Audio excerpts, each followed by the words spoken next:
Welcome to Human Risk, a podcast dedicated to the understanding of human behaviour as a risk. Here's your host, Christian Hunt. Hello and welcome back to the Human Risk podcast. On this episode, I'm speaking to someone who helps organisations to mitigate human risk by doing something rather unusual.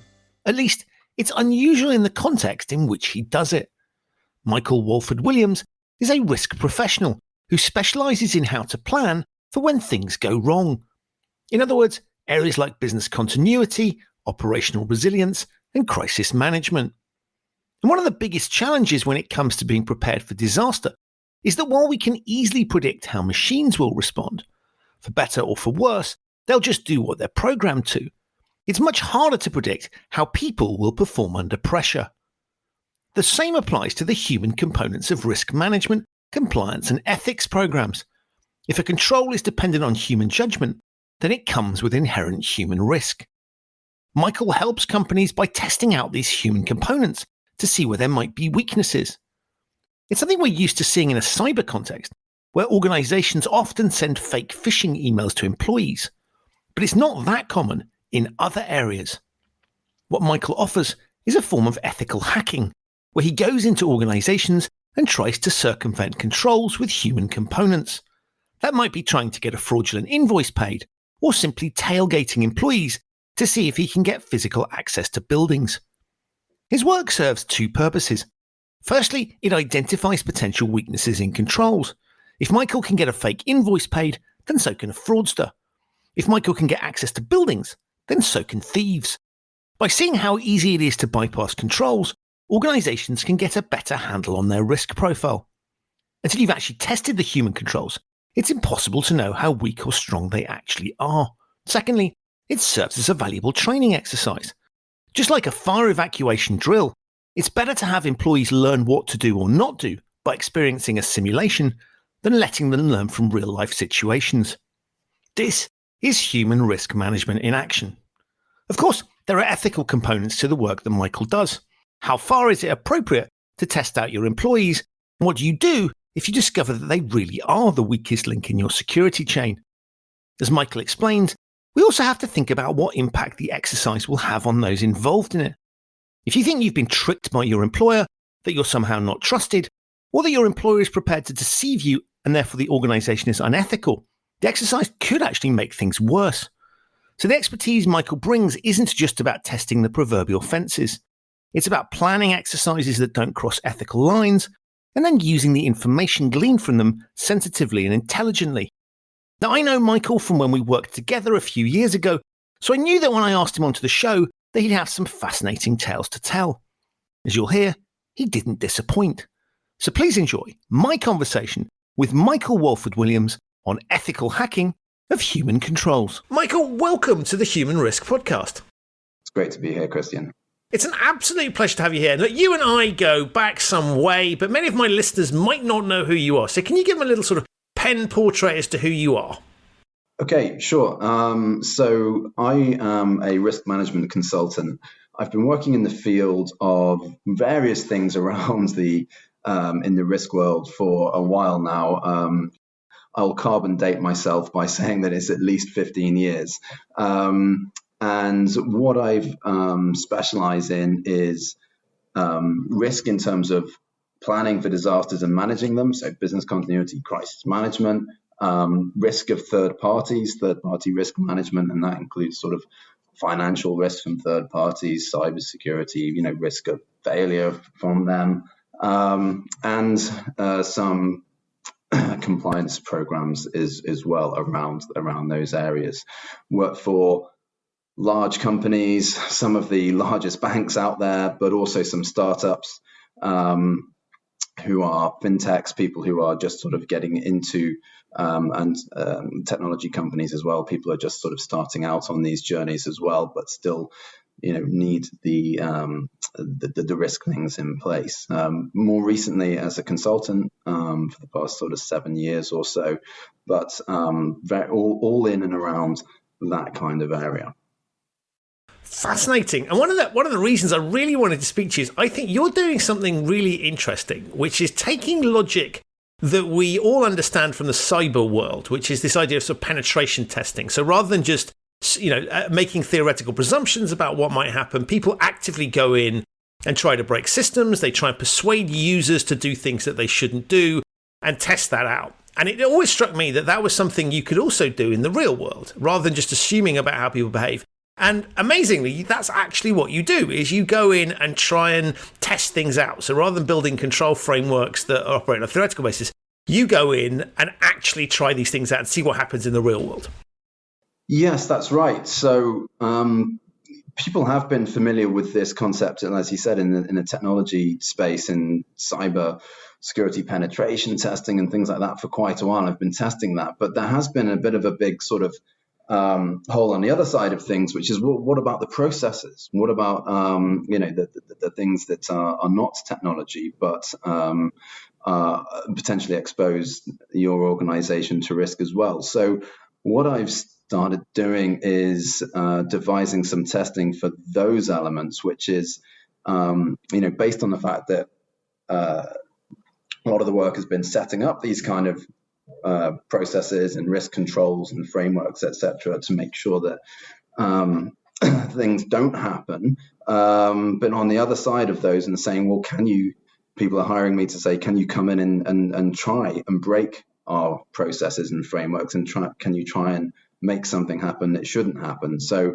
that's interesting, because it's all about the processes, and processes are operated by people. So there's there's an interesting dynamic there, and that's one that I'm trying to test and to push. So if I were to sort of use a different analogy, it's a bit like a mystery shopping, where you'll set up a scenario in a store. So we have customer service for our people, and the only way you find out whether customers get a good experience is you put someone into it to test that out, to see what is it actually like to be a customer. And what you're doing is the same thing, having designed these systems that are there to prevent certain undesirable outcomes. You're now being hired to go in and almost like see if this is actually working in practice. Is it possible to circumvent controls? Is it possible to simply break the things that we hope wouldn't break? And so that's really what you're doing. And so as you were explaining, you in essence, you used to design them, so you have a pretty good idea about how they ought to work in practice, and some ideas about where there might be weaknesses. And so people are literally hiring you and going, come in and give me reassurance that this is actually working the way I expect it to. Is that a fair description? Yeah, absolutely, pretty much. So I'll give you a couple of examples. So on a simple example is just physical security. We hope that strangers can't walk into our building, but can they really? And that's a fairly sort of relatively straightforward one to explain. Otherwise, so that would be, so you're trying things like tailgating people, bluffing your way in, so pretty much anything goes. I mean, I presume you wouldn't break the law here, but it's sort of anything goes in terms of trying to get into that building. Yeah, exactly. So it's not crowbars and grappling hooks and things like that. It's using things at anybody's disposal. So and again, people play a part in that. So that's tailgating. That's looking flustered and asking if somebody wouldn't mind, holding the door for them because I've got my arms full with lots of boxes and things like that. Creating sort of plausible reasons why you might not have your access card that day, and could they just buzz you through and things like that. So yes, that kind of thing. And like I say, part of that is the human element of people are polite.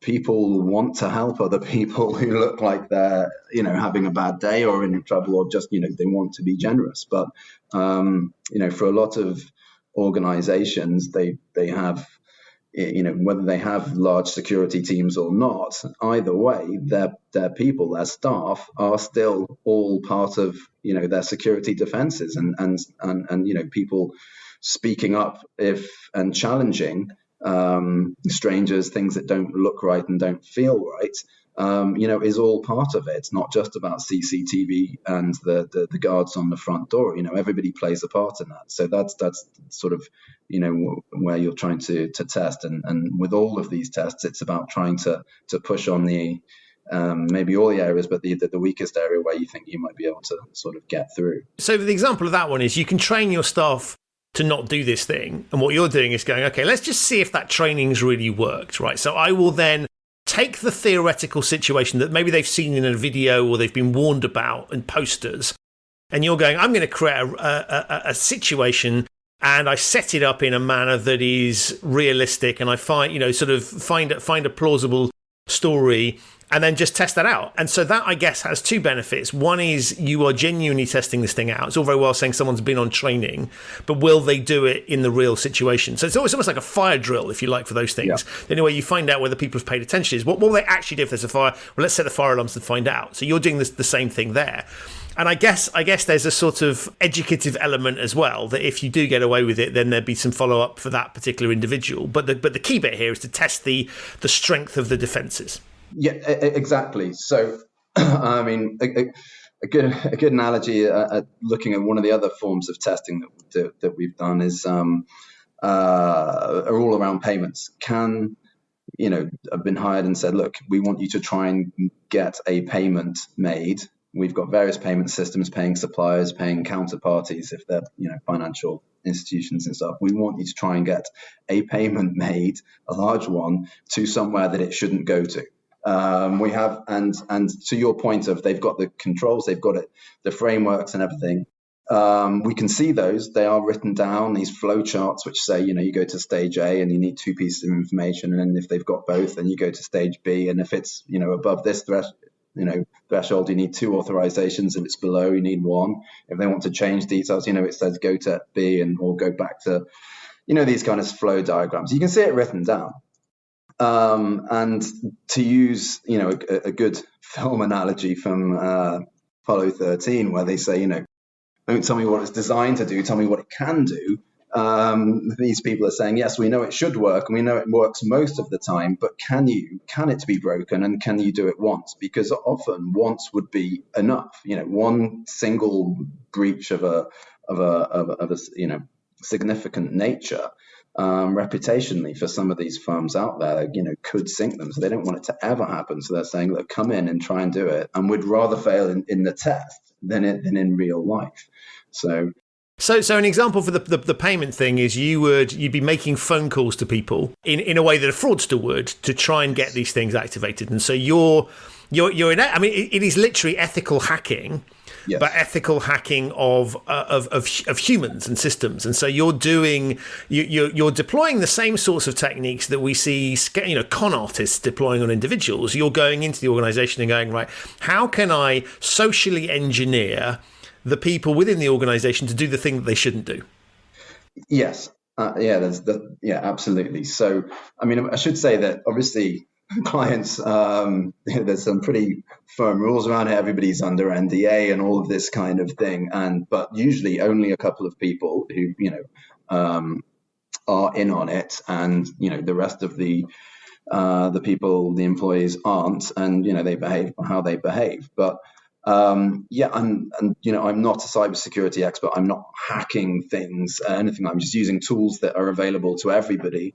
Things like, setting up, an email domain, setting up some email addresses, maybe setting up multiple addresses based on people's, names and positions in the organization, most of which is information available on LinkedIn and things like that. You can find out who works in finance. You can find out who the CFO is and things like this.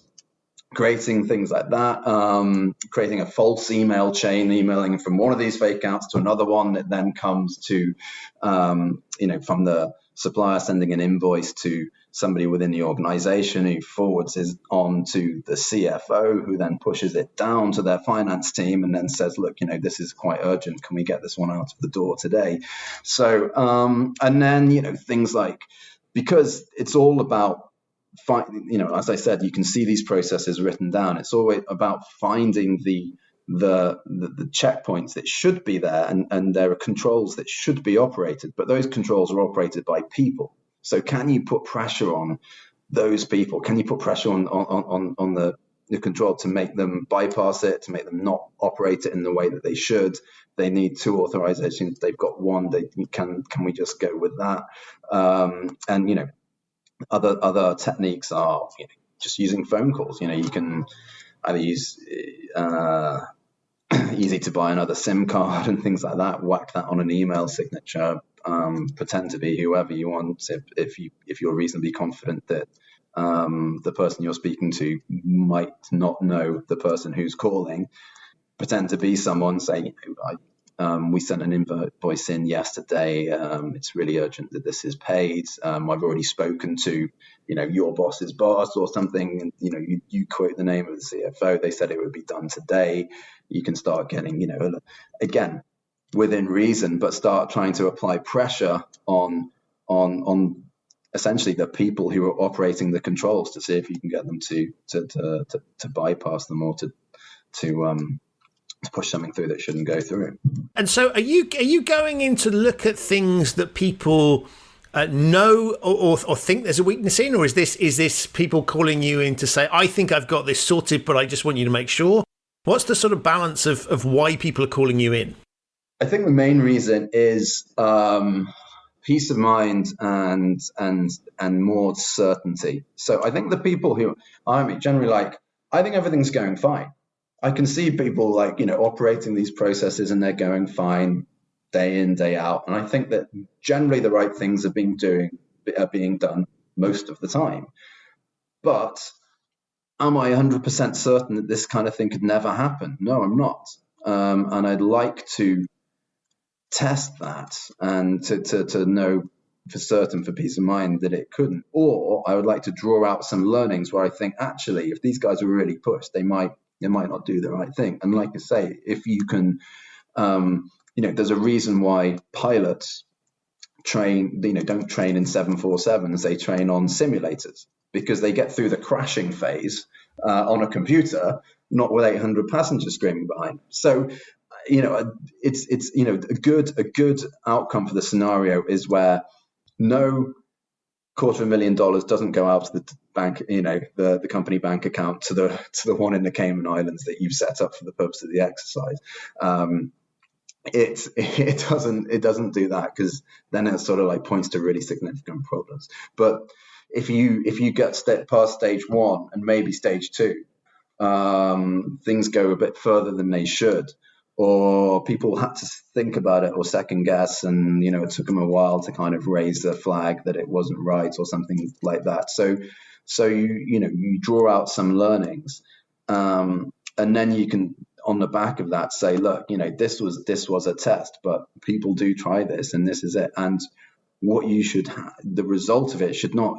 The idea is not to try and vilify anyone or try and go on some sort of witch hunt within your own company, because obviously that's counterproductive for a number of reasons. The idea of it is to come out of it and bolster confidence in the people who are operating these processes, saying, no, look, if something doesn't feel right to you, or if you're being asked to do something that isn't part of your procedure, you should have the confidence to push back on that. You should have the confidence to escalate that to somebody.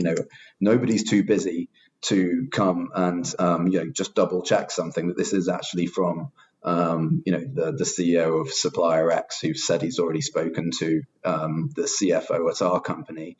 Nobody's too busy and would mind that at all. So it's a good outcome is that it goes a certain way to uncover a few lessons, but also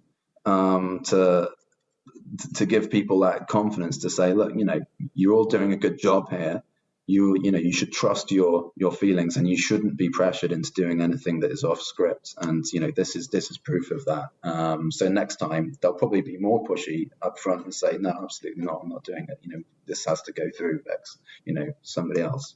And how are these scenarios concocted? I mean, presumably you wouldn't want. I mean, I always remember when I was back at school, there was a sort of, or even in the office, right? The fire drills. You're kind of told it's happening. So it's in theory, it's the fire alarm's go off. We all need to traipse out, but we kind of know it's coming because we've been warned, or we have them at regular intervals.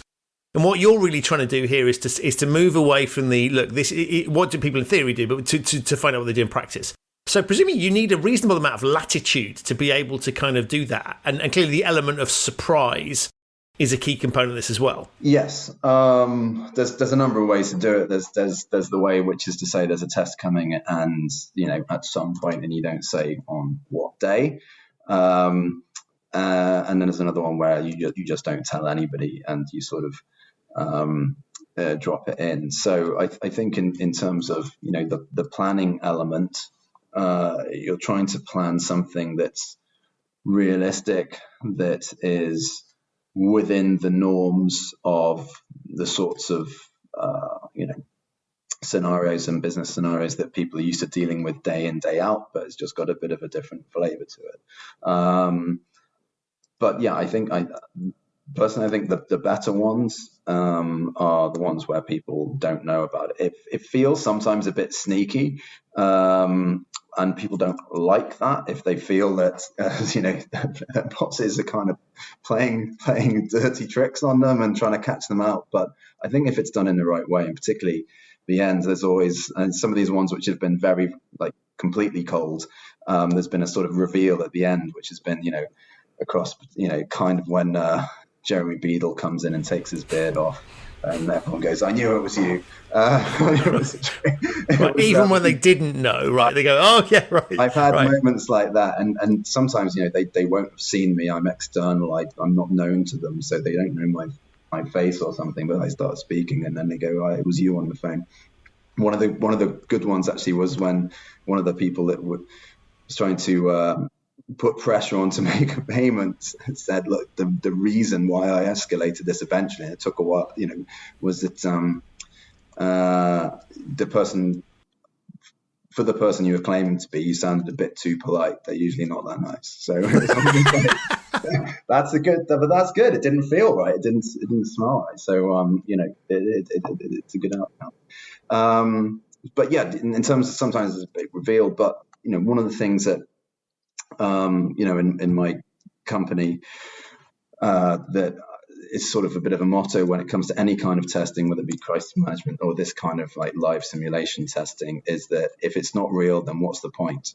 It's far more powerful, rather than in the report back, to say, to not ask the questions, how would you respond in this scenario? Imagine if this happened, what would you do? It's far more powerful to give them a report on the desk that said, we put you in this situation and this is what you did. And that's, I think, when it comes to testing, it moves it on from a real, testing the behaviors as much as the processes. How did you react when somebody was getting shirty with you on the phone? That's real. And that's a much better test than, going through flow diagrams on a desktop exercise. Right. And you talked a lot about the reactions of people and that sort of being spied upon. There's a really interesting ethical question here, which is sort of how far can an employer push it? And just my sense is from the way you're talking about it, what you're not doing is going to the nth degree to make this happen. So you're pushing it further than would be reasonable. In other words, you could spend a hell of a lot of effort going a long, long way into getting information about the individual you're dealing with, really an extreme amount of dedication. You're stopping at a point where you go, actually, and this isn't about identifying every single loophole. This is about saying, let's have a reasonable, moderate situation where someone's made a reasonable amount of effort to circumvent the regulations and to push that. And I presume part of the reason you do that is one is you don't want to get into the realms of illegality, clearly. But the second thing is, this isn't about a cast iron guarantee this could never happen. This is about basic behavioural testing. And so I presume the way you calibrate that ethical thing is you haven't gone as far as you theoretically could, because what you're doing here isn't to sort of give 100% bill of health that this would never happen, but rather to say, let's just test these things out in a manner that is proportionate and reasonable. No, absolutely not. What you want to do is go far enough to make the point, right? To go to raise that awareness, because if going back to the point of processes are fine on paper, but processes are operated by people generally. Some are automated, obviously, in systems, but a lot of them, and particularly a lot of the key ones where the decision is yes, no, press the button, make the payment, yes, no, it's all people. So those people are fallible. People don't do things that they always should do, and they sometimes do some things that they shouldn't, which is what I've learned from your podcast. So the idea of the test is really to test the people, and so you want to make go far enough to make the point, because the objective is really to potentially change or improve or bolster behaviors going forward. So if it's the behavior that you want to change, you need to go far enough so you go, okay, that was a bit scary, or that was a bit or a bit close, we kind of didn't feel right, and we called it out, but there was a period where I wasn't sure. So next time I'm going to be a bit firmer and a bit more sure earlier, or check, or whatever the behavior outcome that you want is. So that's really, it's not about trying to get the end point. It doesn't really matter whether you achieve what the scenario is there to it says that you should achieve or not. That's not the point. The point is to end up changing some behaviors for the better at the end of it. And as long as you go far enough to get that, then that's job done, really, as far as I'm concerned. Right. And one of the things that's interesting here is you're playing with what is often called the human firewall for obvious reasons. And so what you're basically saying is, actually what I'm trying to do is to activate those people to be more mindful of these sorts of issues. And so rather than giving them a predefined list of all these other things to watch out for, what you're doing is sort of creating a situation that's realistic, where there's no harm done. But in going through that, you suddenly recognize what could be happening. And so actually that alerts them to be thinking across a range of maybe even things you wouldn't have thought of doing in your exercise, but they're more attuned to the risk that's out there. Yes.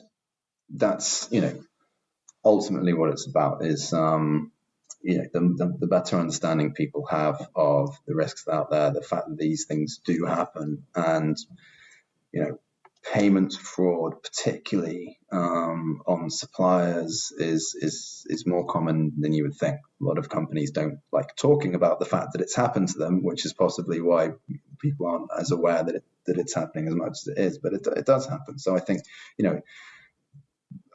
embedding that understanding of the awareness, and then embedding the understanding of how they should operate in order to mitigate that risk better is what we're aiming for. I'm really intrigued by the impact it's had on you, right? Because you're not so there would be people that sort of would do this sort of thing who'd shifted from a life of crime to move into the space of stopping it. So you get people that do this to sort of advise you how to not make your get former burglars to help people. Yeah. But what's interesting is you've come from a control environment, so designing these things.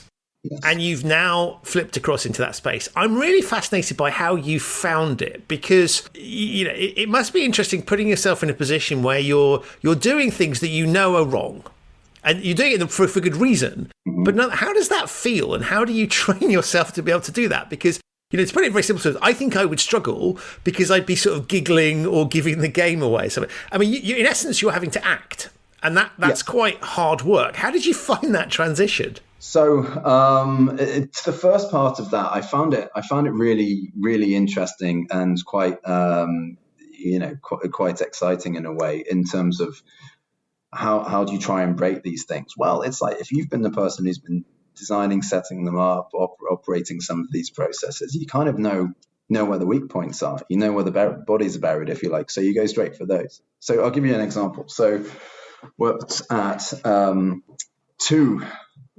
number of very large financial institutions globally, and most of them have these very complex and very robust supplier risk and payments processes for paying suppliers. And they're all audited, and a lot of it's system driven. Everything's audited, blah, blah, blah. And if you go through the systems and everything, you really can't go too far wrong. It will not let you go to the next stage. A lot of these controls are system operated more than they are people operated in some of these more complex environments. However, they always build a backdoor in. There is always a way to circumvent those if needs be. And there's two reasons that they do that. One is because there's always a time when they need something paying quickly right now, and they do not have time to go through all of the approvals and all of the people who need to go through and put through the systems and all of that stuff, that basically somebody senior enough bangs a desk hard enough and they want something paid and they want it paid today. So there's always a way of going up, and that will be a system with far fewer controls on it. And that's emails flying around sometimes, and it's just, just say yes, or one person operating control or something like that. The other reason that I've seen them doing it is because sometimes they are purchasing services that are highly confidential and they don't want everybody to know about. So they don't want, in a normal supplier invoice journey from being raised to being paid, it will be potentially, go through 40 pairs of hands of people who see it, approve it, flick it on to the next. If we do this checks, okay, cool, right, okay, eventually get someone in finance who then pays it out.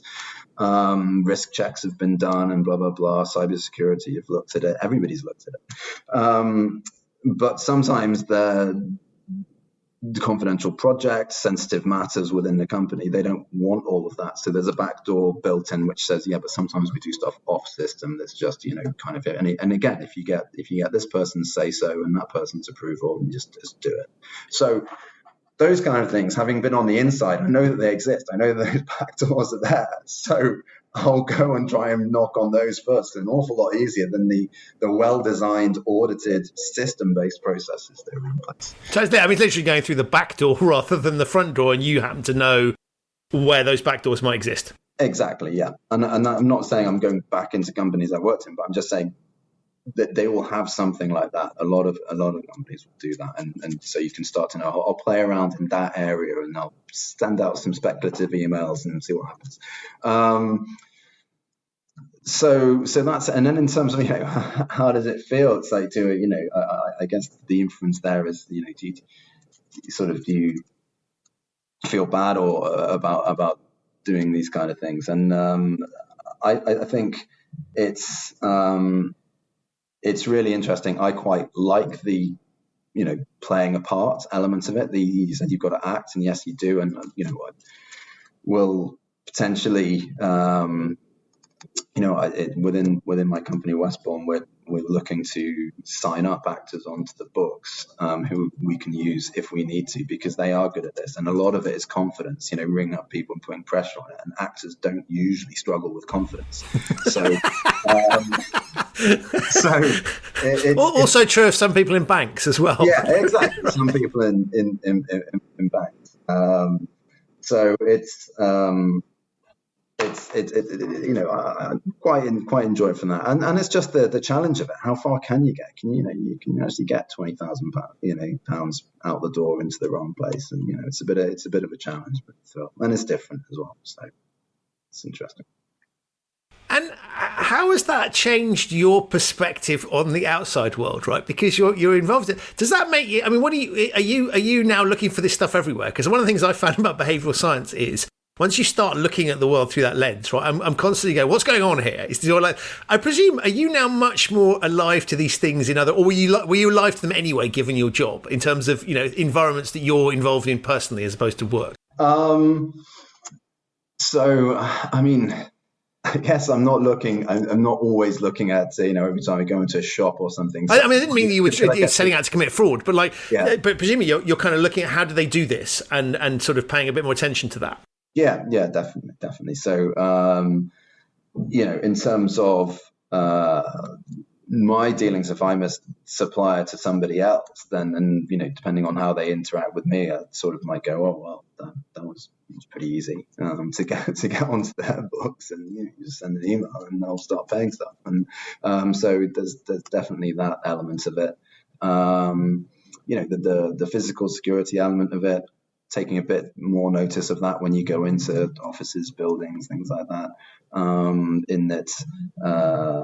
and seeing the way that people are behaving and interacting with the staff on the desks and security staff and things like that. A little bit, yes, but not taking the work home with me too much. And when we look at the sort of lessons that you've been learning, I mean, are there things that have surprised you about people's reactions? I don't know, things that were easier than you thought, or harder than you thought, or sort of experiences that kind of wouldn't be what you'd expect. Actually, I mean, this is the only element that you're saying sort of you feel bad about. The good and bad thing is it's actually people are more willing to help than they should be for their role. But from a human perspective, that's encouraging, that people like to be open and like to share and like to help, and will hold the door open and will say, oh no, okay, well, I'll try and help you out to get this urgent thing done for you today. And in a way that you're kind of, preying on that a little bit, but in the context of their job, that's not the best behavior. They should be exercising a different one, even if that's not their natural one. And that's a difficult thing to say. Look, if you were at a museum and somebody was coming behind you, through the door, you would hold it open for them. Of course you would. You're in an everyday and a public environment and blah, blah, blah. But when you're in a work environment, actually, you should be more security minded. And that's difficult because it's not how you would naturally behave. So you have to, and that's one of the things, about what are the outcomes of these tests and what are you trying to do? It's like trying to change some behaviors. And in some cases that might be unnatural because they might be willing, their natural state is to want to help and to be open and to believe you and things like that. Whereas you're trying to, you're trying to push on that a bit, and in a professional context, they should be a little bit less like that. And it's interesting as well, as you were talking, I was thinking about the fact that if you're dealing in, sort of accounts payable function, then you are interfacing with the outside world. And so there is there's an interesting balance here between I have a job to do without sort of being seen to be overly unpleasant to the outside world, causing sort of reputational issues there. And it struck me that, what we're asking people to do in these roles is fulfill something that goes against the human grain, right? Which is sort of be questioning, be suspicious, take your time, think about what you're being told, as against be nice, helpful, human, engaging, and all those things. And so that's quite a difficult thing, because you sort of, it doesn't make for a particularly pleasant working environment if everybody sitting in that environment is constantly required to be questioning, challenging, whatever else. On the other hand, that's what you need them to do. Yeah. And then I guess you're coming into a question of, do you pick your staff and your employees to, based on personalities to do certain roles? Is there a benefit for having a particular personality type to do X, Y, and Z? Or is it anybody can do anything? You train them, you show them the parameters, the boundaries, start here, you follow this process, blah, blah, blah, and that's it. It doesn't really matter if you're naturally optimistic or naturally pessimistic or anything like that. But I think there is certain, but there are certain jobs out there where perhaps, you do want that sort of, you do want your traffic warden sat on the accounts payable, sort of monitoring the money that's going out of the door. And you do possibly want the person who says says no more than they say yes.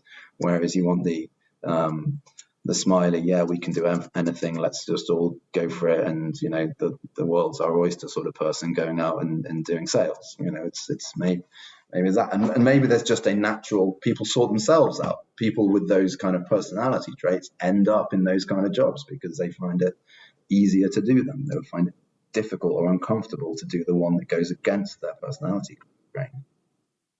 And I mean, one of the things that occurs to me that as you're talking is that I suspect the individuals in the roles that you're engaging with have never been trained in these terms. So sort of, the language that you might use, they are told to just be more cautious and to be thinking about these things and think about, if it feels strange, report it.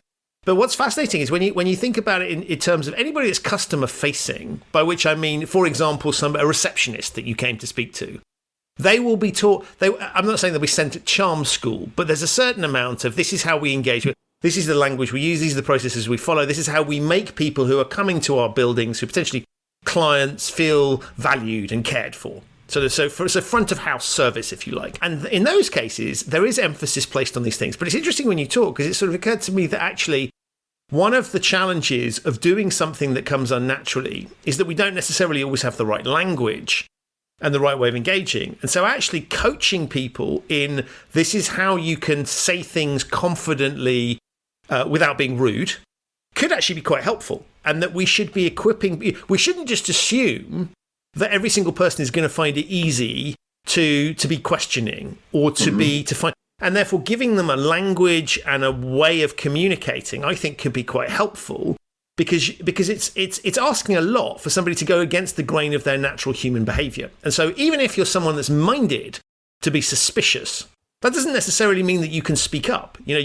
So I think there's a lot to be said actually for thinking about in the same way that we think about the situation somebody in the front of house is going to face. Concierges get trained in how to talk to people. Yeah. Hotel receptionists get trained. I wonder whether there isn't something also in that space that we should be thinking about and saying, if this is such a critical component, and your work is exposing, I think, that it is, because as it gets harder to hack the systems, you hack the humans.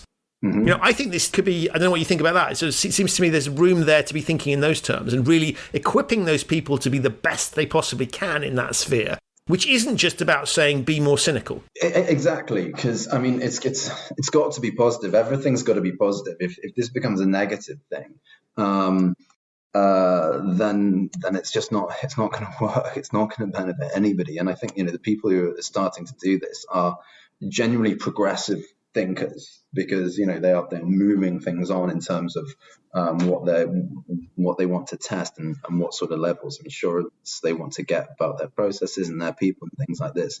But it's got to be positive. The outcome's got to be positive, and you've got to, like you said, equip people, power them, whatever, with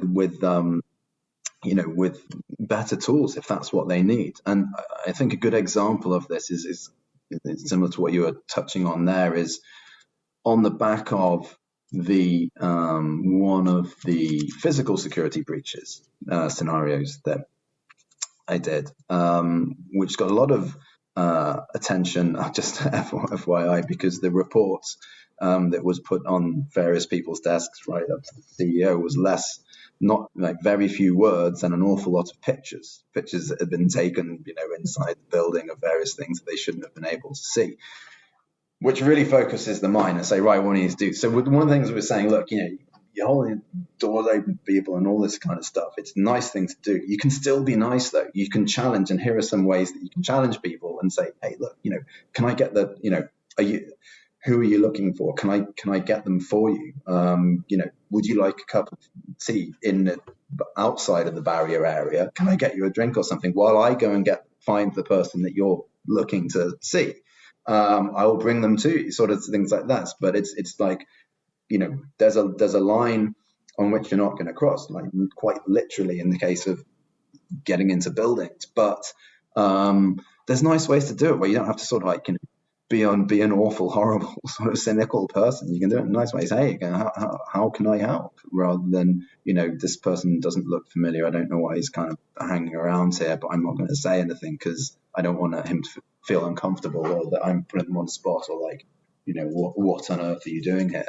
You don't have to go down that route. So yeah, some of the lessons learned, we'll deliver some things like that and saying, look, here's some tools for next time. Here's some things where you can do it. You can do it with a smile. Everything's good, but you're clear on what your job is and where your boundaries are and what you're not going to overstep. The reason these things work, i.e. the sort of techniques that you're pushing work in reality, is that people are taken by, and they think, well, the consequences of me not doing X outweighs the consequences of the challenge. So if there's genuinely a payment that needs to be made urgently because I think some senior person's asked for this, my job is on the line if I don't make that payment.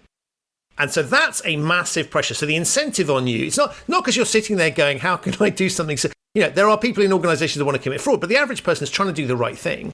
And so they're sitting there, and what is driving their decision making at that point in time is potentially a conflict of interest. And that conflict being between, okay, I've been told that I need to be cynical and think about things. On the other hand, if I don't get this payment made, I'm going to get fired or equivalent. And therefore, you've got that alternative pressure. And so what you're dealing with here really is, in some cases, is sort of a self-inflicted challenge, because organizations, so you build these back doors that allow these processes to happen, and we understand the reasons why those things exist. But it's interesting, there's sort of cultural and psychological pressure. Because if people didn't feel that pressure, if it wasn't the CFO or the CEO demanding something, then you would feel more comfortable pushing back. But because it comes with this badge, that pressure's there. And I think what you're highlighting in many respects is sometimes is self-inflicted.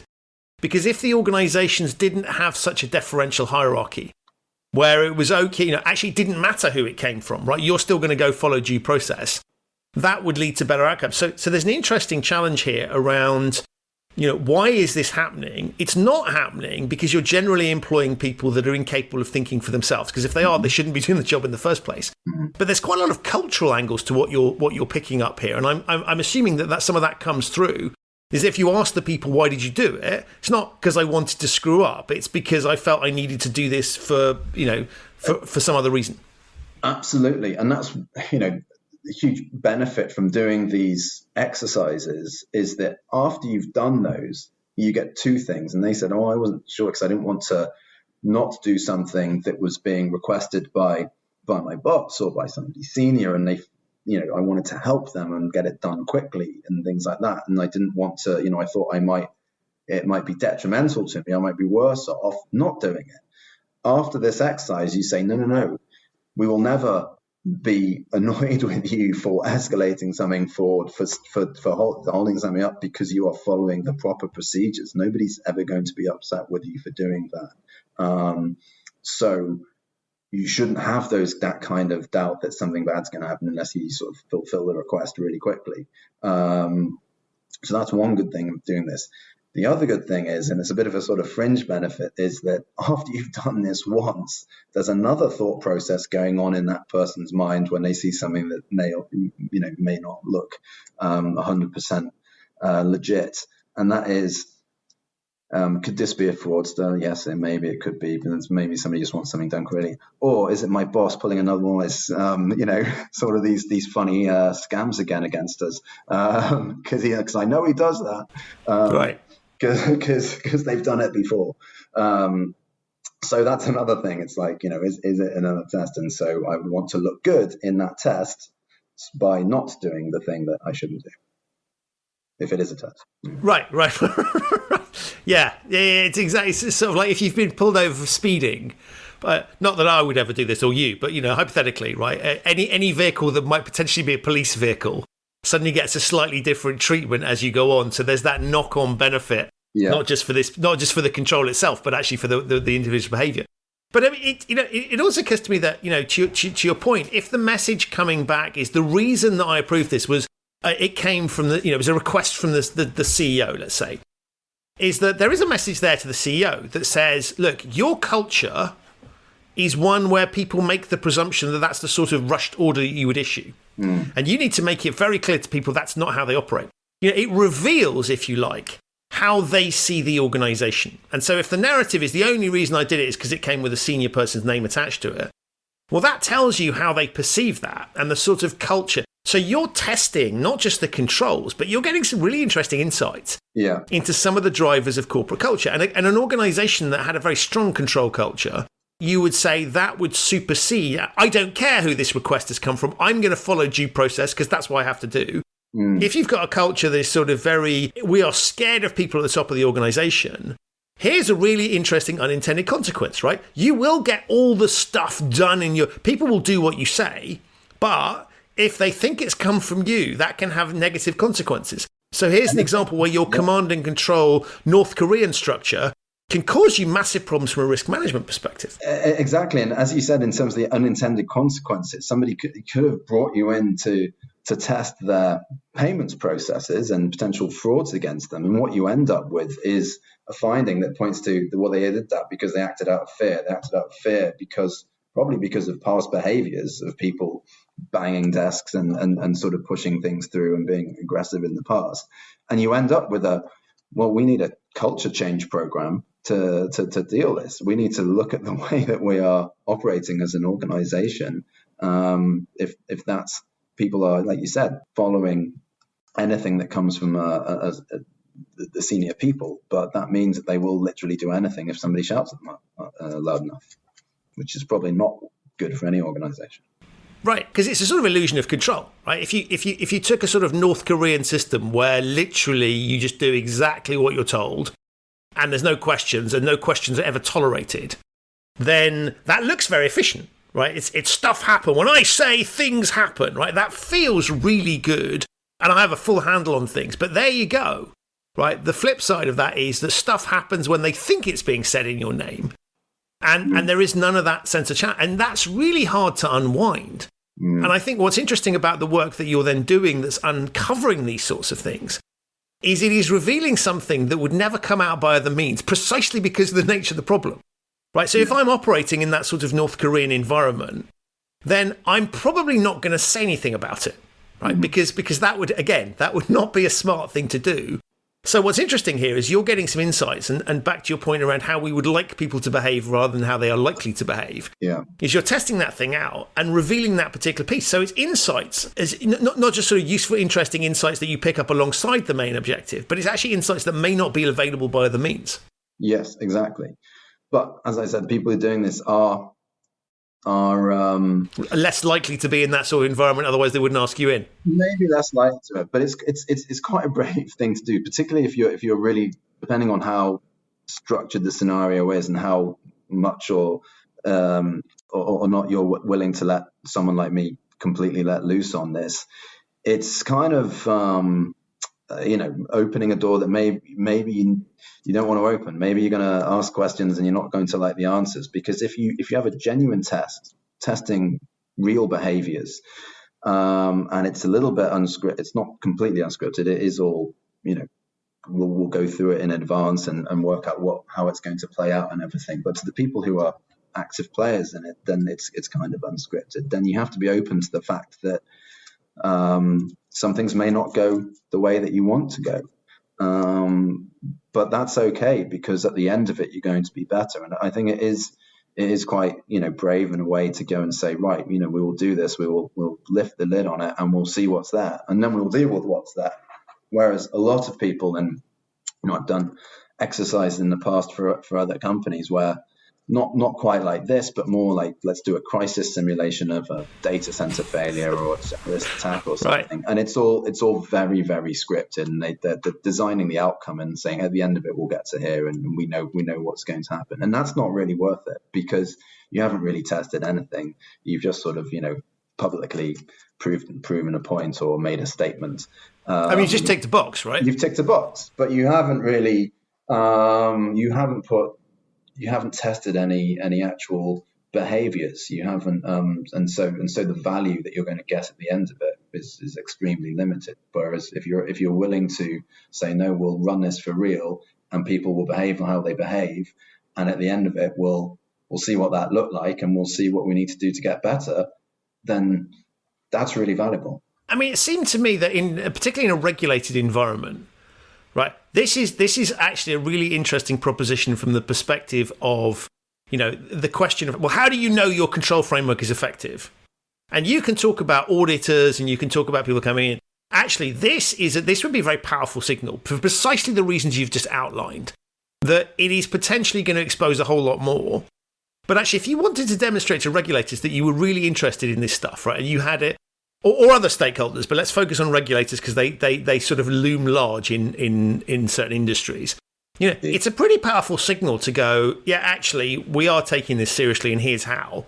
And it's not a contrived exercise, because we're pushing this as far as we go, and we've sent someone in to test the realities of the water. So I recognise the risks associated with it, but actually the opposite, the flip side, is because it has those risks, it's a much more powerful statement when you unleash it.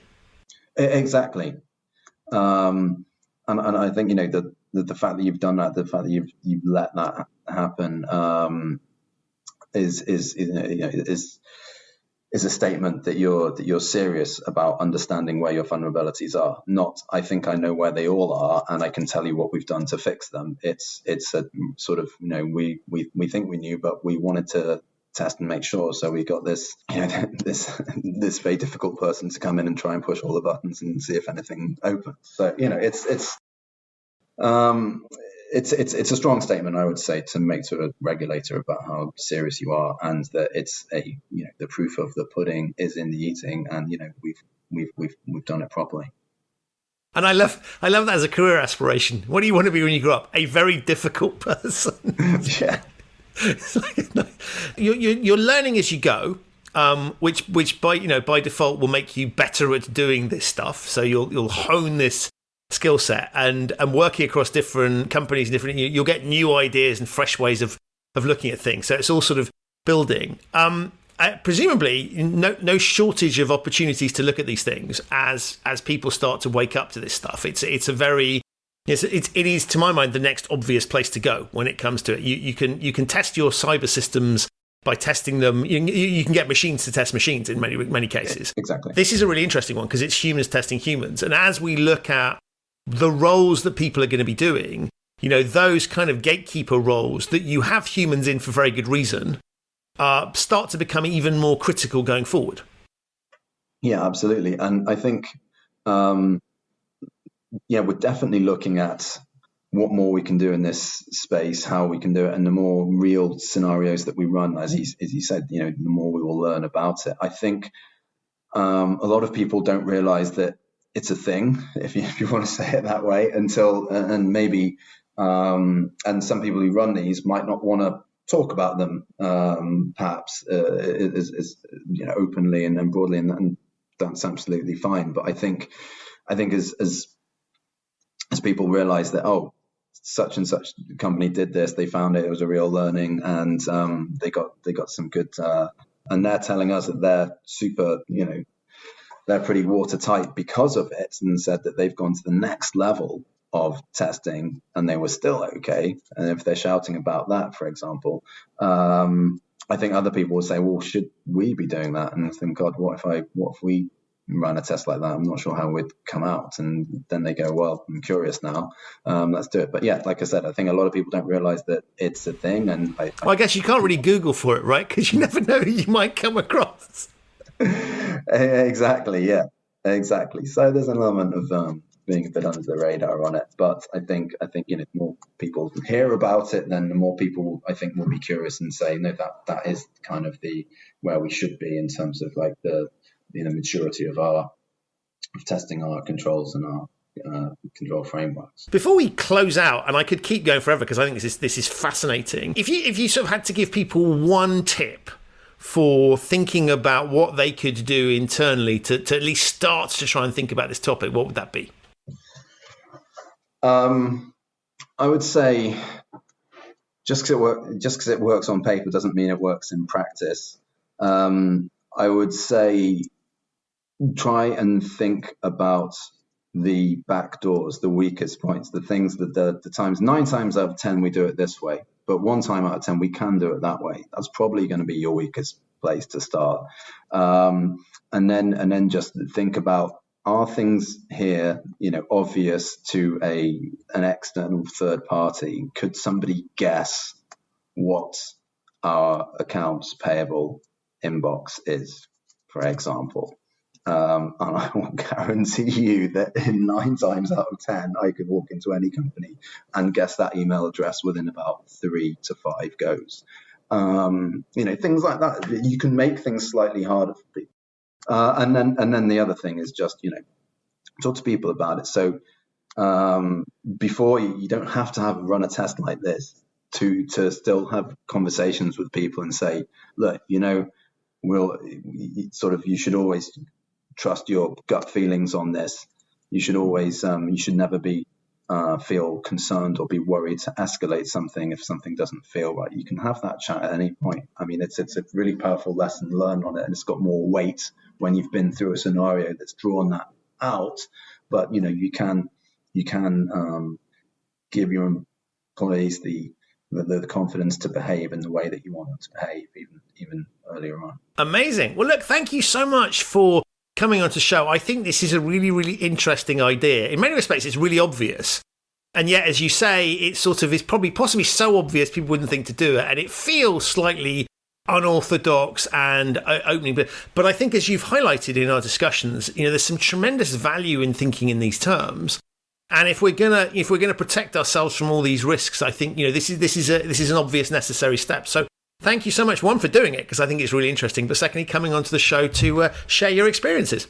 Christian, it's been a pleasure. Thank you. So that's it for another episode of the Human Risk Podcast. My enormous thanks to Michael for appearing and to you for listening. To get in touch with Michael and find out more about his work, have a look in the show notes. There's a link to him there. If this is your first time listening to the Human Risk Podcast, welcome. You can subscribe wherever you get your quality audio content. It's available on all of the major podcasting platforms. To find out more about human risk and to subscribe to the Human Risk newsletter, visit human-risk.com. I'll be back with another episode of this series very soon, but in the meantime, stay safe and thanks for listening.